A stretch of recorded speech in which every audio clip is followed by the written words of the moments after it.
안녕하세요. 로집사의 이정엽 변호사입니다. 오늘 토요일에 비가 오는데 좀 편안한 옷차림으로 그냥 요즘 이제 자세한 얘기들을 좀 많이 저희 의뢰인 분들이나 사람들에게 좀 알려드리지 못한 것 같아서 홍콩 ELS 관련 내용에 대해서 말씀드리고자 합니다.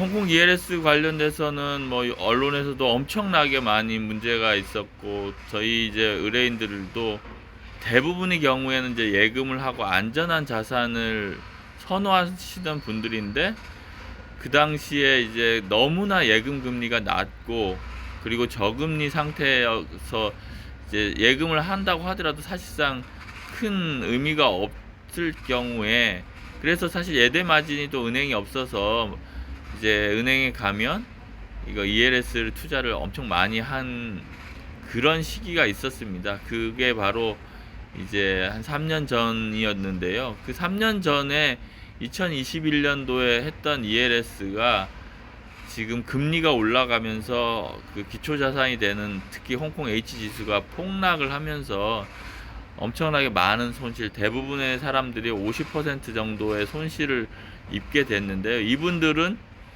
이러한 가능성에 대해서 전혀 인지를 못하고 있던 분들이 대부분입니다. 그래서 뭐 금감원에 가서 뭐 데모도 하고 뭐 지금 그러고 있는데 지금 현재로서는 그때 했던 분들이 집단 소송을 많이 하겠다라고 이제 언론에 나와 있습니다. 그런데 말씀드린 것처럼 집단 소송은 한 사람 한 사람이 그 개별적으로 불완전 판매가 있었는지 어떤 얘기를 들었는지를 또 판단해야 하기 때문에 민사적으로는 집단 소송을 해야 될 대상은 아니고요.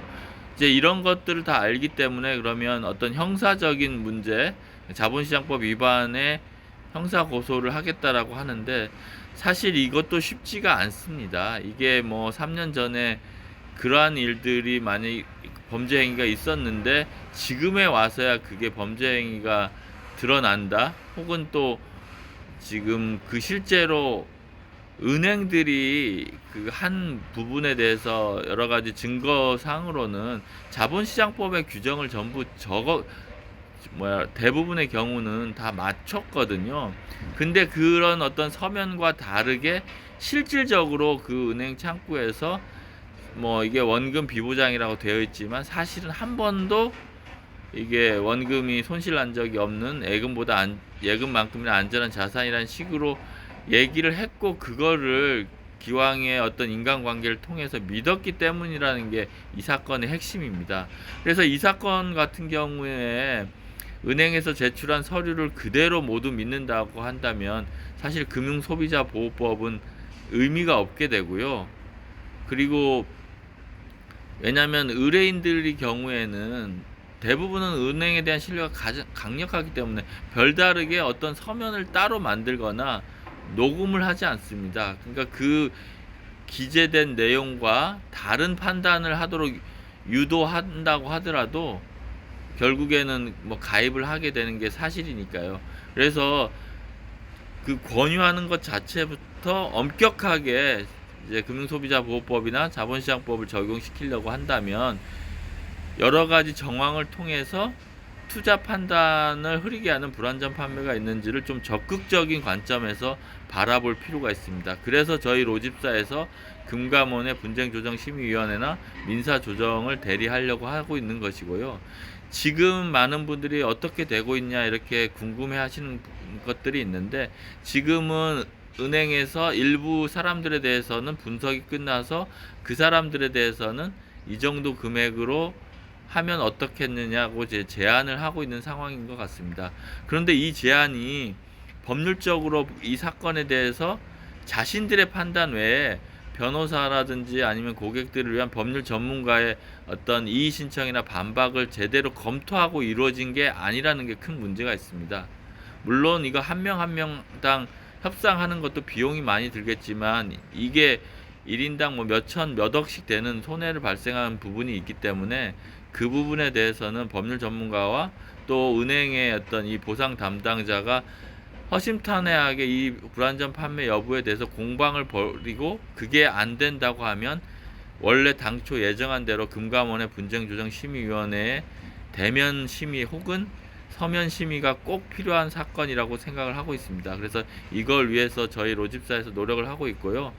지금 당초에 저희가 했던 부분보다 더 실제 은행의 어떤 협조가 좀 어려워진 것도 사실이기 때문에 저희가 좀 약간 다르게 이 사건과 관련돼서 고객분들에게 상담을 해드리고 있습니다. 근데 지금 상황에서 법률 전문가의 얘기를 듣지 않고 그냥 한다면 은행에서는 당연히 서류상으로는 자신들의 책임이 별로 없다라고 하기 때문에 아마 생각보다 되게 낮은 금액, 지금 저희한테 온 거는 15% 내에서 최대 25% 정도까지 주로 제한하고 있는 것 같습니다.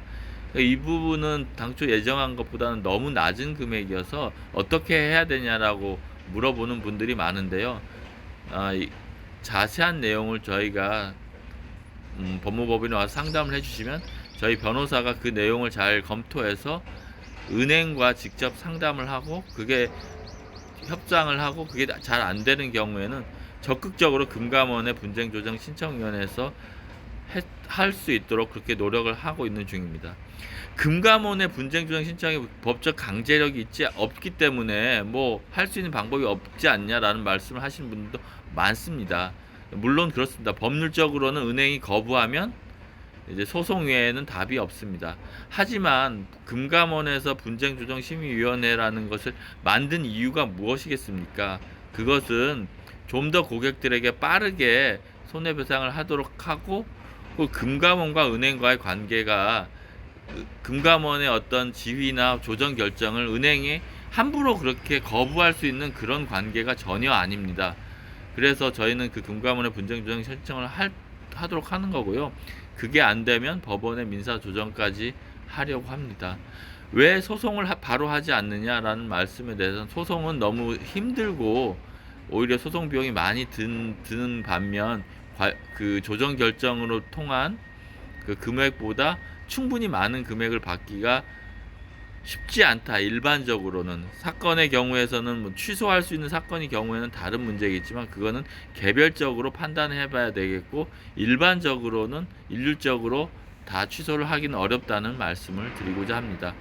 그리고 형사 고소 부분에 대해서는 뭐 이해는 합니다만 저희는 기본적으로 그 은행이라든지 뭐 그 담당했던 분들을 강력하게 압박할 수는 있겠지만 쉽게 형사적인 죄를 묻는 거는 쉽지 않다고 개인적으로 판단하고 있습니다.